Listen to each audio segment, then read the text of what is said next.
बच्चों, आज हम निर्णय प्रक्रिया के प्रमुख जो चरण हैं उनके बारे में पढ़ेंगे। पहला है निर्णय की जाने वाली समस्या को परिभाषित करना। मतलब कि जो भी हमारी समस्या है उसके बारे में हम देखें कि उसके क्या क्या संभावित हल हो सकते हैं। ठीक है, उसके कारण क्या है, उसका उसको उसको किस प्रकार से हल किया जा सकता है, किन किन किन किन चरणों के द्वारा हम समस्या को हल कर सकते हैं, इस पर हम विचार करते हैं। जितने भी उसके मुख्य कारण हैं उन कारणों को पहले हम ध्यान से देखेंगे और उन कारणों को किस प्रकार से दूर किया जा सकता है इस पर हम ध्यान देते हुए समस्या को परिभाषित करेंगे। परिभाषित करने का मतलब है कि उसके बारे में हम जानेंगे कि मुख्यतः समस्या क्या है और क्यों है। नेक्स्ट है समस्या का विश्लेषण करना। समस्या का विश्लेषण करने से अर्थ है कि समस्या को किस प्रकार से हल किया जाएगा। जैसे समस्या को कौन हल करेगा, ठीक है, या जैसे कह लीजिए कि हमारा है कि निर्णय जब है तो कौन व्यक्ति लेगा, निर्णय कौन लेगा, और इसे निर्णय लेने के लिए किन किन व्यक्तियों से संपर्क करना होगा, कौन कौन सी सूचनाएं एकत्रित करनी होंगी, निर्णय की सूचना किन किन को दी जानी है। ये सारी चीज़ें हम क्या देखेंगे, समस्या का विश्लेषण हम करेंगे कि किस प्रकार से समस्या हल की जाएगी, कौन करेगा, कैसे करेगा, कब करेगा, किस प्रकार से हल की जाएगी, इसका हम विश्लेषण करेंगे। नेक्स्ट है समस्या वैकल्पिक समाधान ढूंढना। वैकल्पिक समाधान ढूंढना मतलब कि समस्या को हम हल जब करेंगे तो उसके कई सारे विकल्प हो सकते हैं और सभी विकल्प में कुछ उसके कह लीजिए कि उसके कुछ लाभ होंगे, कुछ हानियाँ होंगी, लेकिन हम ये देखेंगे कि किस विकल्प में हमें सबसे ज़्यादा लाभ अधिक हो रहा है और हानियाँ कम हो रही हैं। तो हम जितने भी हम उसमें देखेंगे कि कितने भी हमारे पास समस्या को हल करने के लिए हमारे पास कितने विकल्प हैं, हम किन किन तरीक़ों से समस्या को हल कर सकते हैं। ठीक है, नेक्स्ट है विकल्पों के समाधान में चिंतन करना। विकल्पों के समाधान में चिंतन करने का मतलब है कि हम सभी समस्याओं के बारे में, सभी हल के बारे में सोचेंगे कि कौन कौन से हल हैं, कौन कौन से समाधान हैं। अब इन समाधानों में का जो परिणाम है वो कैसा होगा, उसमें से कुछ लाभ होंगे, कुछ हानियाँ होंगी। तो जो लाभ हैं, तो किस विकल्प का चुनाव करने में हमें सबसे ज़्यादा लाभ मिल रहा है, हम ऐसे विकल्प का चुनाव करेंगे। नेक्स्ट है सर्वश्रेष्ठ विकल्प का चयन करना। ये भी बात वही है कि हम सारे चीज़ों को देखते हुए सर्वश्रेष्ठ विकल्प का हम चयन करते हैं। जैसे कि हम ऐसे विकल्प को देखेंगे जिसमें हमें कम खतरा हो, हमारी जो समस्या है उसके समाधान की सियोरिटी सबसे ज़्यादा हो। ठीक है, हमें मेहनत कम करनी पड़े, हमारे समय और स्थिति के अनुकूल हो और हमें कम से कम साधनों के द्वारा हम उस समस्या को हल कर सकें। ठीक है, हम कम से कम साधनों का उपयोग करके अधिकतम हल प्राप्त कर सकें, अधिकतम परिणाम हम प्राप्त कर सकें। नेक्स्ट है निर्णय को प्रभावी ढंग से क्रियान्वित करना। जब तक कि हमने, मान लीजिए कोई भी समस्या है, हमने उसका हल ढूंढ लिया, ठीक है, हमने विकल्प का चुनाव भी कर लिया, सबसे अच्छी जो हमारा विकल्प था हमने उसको देख भी लिया, हमने उसको चुनाव कर लिया, लेकिन उस विकल्प को लागू करना ही तो क्रियान्वयन कहलाएगा। जब तक हम उसको प्रभावी ढंग से क्रियान्वित नहीं करेंगे, उस पर कार्य नहीं करेंगे, तब तक हम कैसे उसका हल कर पाएंगे। तो हमें जो भी हमने विकल्प चुना है उस विकल्प को हम प्रभावी तौर से, उस प्रक्रिया को हम प्रभावी तौर से उसका क्रियान्वयन करेंगे। ठीक है, नेक्स्ट है निर्णय के परिणामों को स्वीकारना।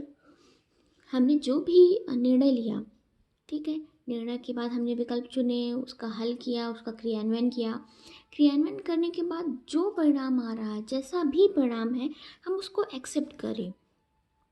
ठीक है। एक्सेप्ट करेंगे तभी क्या होगा कि अगर हम मान लीजिए कुछ लाभ हो रहा है या कुछ हानि हो रहा है, ठीक है। अगर लाभ हो रहा है तो अच्छी बात है, ठीक है।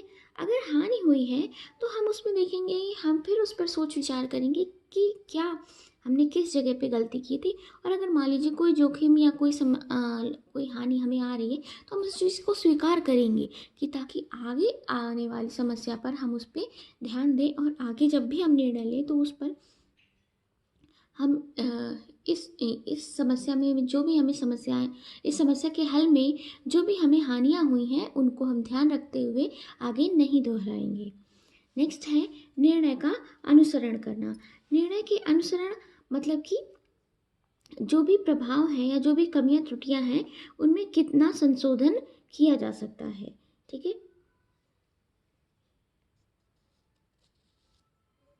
आगे देखिए, बेटा ये तो आपके प्रमुख चरण हैं, लेकिन कुछ वैज्ञानिकों ने ये चरण दिए हुए हैं जिन्होंने अपने अपने अनुसार समस्या के समाधान के चरण दिए हुए हैं, जिसमें सबसे पहला है जॉन डीवी के अनुसार। जॉन डीवी ने समस्या के समाधान के चरण को 3 भागों में बांटा है। समस्या क्या है, विकल्प क्या है और कौन सा विकल्प उत्तम है, ठीक है। लुई ए एलन, ये अभी चाहे आपको थोड़ा सा लगे कि ज़्यादा हो रहा है, लेकिन ऐसे ही विकल्प क्या है बेटा आपके, अगर आप नेट वगैरह के को एग्ज़ाम दोगे तो इस तरह की चीज़ें आती हैं कि लुई एलन ने समस्या को कितने भागों में बांटा है, उसके चरण क्या हैं, और जॉन डीवी में ने कितने भागों में बांटा है। इस तरीके से अलग अलग वैज्ञानिकों के आते हैं और ख़ास करके इनके आते भी हैं, इन लोगों के ज़्यादा आते हैं, ठीक है। तो लुइस ए एलन ने कहा है कि समस्या के प्रकट होने की अवस्था, तथ्यों को खोजना, नेक्स्ट है वास्तविक समस्या को पहचानना, फोर्थ है विकल्पों को खोजें, ठीक है, जितने भी विकल्प हैं उनको खोजें, उत्तम हल का हम चुनाव करेंगे, जो भी उत्तम विकल्प है हम उसका चुनाव करेंगे, क्रिया की विधि का निर्धारण करेंगे, जो भी क्रिया कर रहे हैं उसकी विधि का हम निर्धारण करेंगे। ओपनहीम ने कहा है, फर्स्ट है इनके अनुसार क्या है, पहला है यह स्वीकार करना कि समस्या या चुनाव करने की स्थिति उत्पन्न हुई है, ठीक है। नेक्स्ट है उपलब्ध विकल्पों को भार प्रदान करना, नेक्स्ट है विकल्पों के बारे में निश्चित करना, फोर्थ है जीवन में निर्णय का प्रभाव तथा अर्थात मूल्यांकन, ठीक है, जो भी निर्णय है उसका मूल्यांकन हम करेंगे। कुंज ओडेनल के अनुसार समस्या का निश्चित सूत्र या विधि निर्धारित करना, निश्चित सूत्र का मतलब है ये परिभाषीकरण करना, ठीक है। गणितीय नमूने का गठन करना, मतलब कि हम उसका लाभ हानि सब कुछ हम उसके अनुसार हम बड़े ही विवेकपूर्ण से क्या है हम वो समस्या का जो भी समाधान है उस पर हम विचार करेंगे। नेक्स्ट है नमूने में से हल ग्रहण करना, ठीक है, जो भी हमने मॉडल तैयार किया है, जो भी हमने संभावित समाधान तैयार किया है उसका हल हम देखेंगे कि हल क्या होगा। नेक्स्ट है नमूने का परीक्षण करना, नमूने का हम परीक्षण करेंगे, जो भी हमने मॉडल तैयार किया है उसको हम एक्सपेरिमेंट एक तरह से कह लेंगे। नमूने या हल का नियंत्रण करना, ठीक।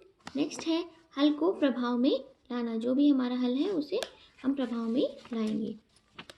ग्रॉस एंड क्रेंडल ने कहा है के अनुसार देखें, निर्णय की जाने वाली समस्या की परिभाषा करना, ये लगभग वैसा ही है जैसा कि अभी हम लोगों ने पढ़ा है। विकल्पों के हल की खोज करना, विकल्पों के संदर्भ में सोचना, एक विकल्प का चयन करना, निर्णय के उत्तरदायित्व को स्वीकार करना, ठीक है। ये विभिन्न वैज्ञानिकों के द्वारा दिए गए हैं, ठीक है। नेक्स्ट है निर्णयों के प्रकार।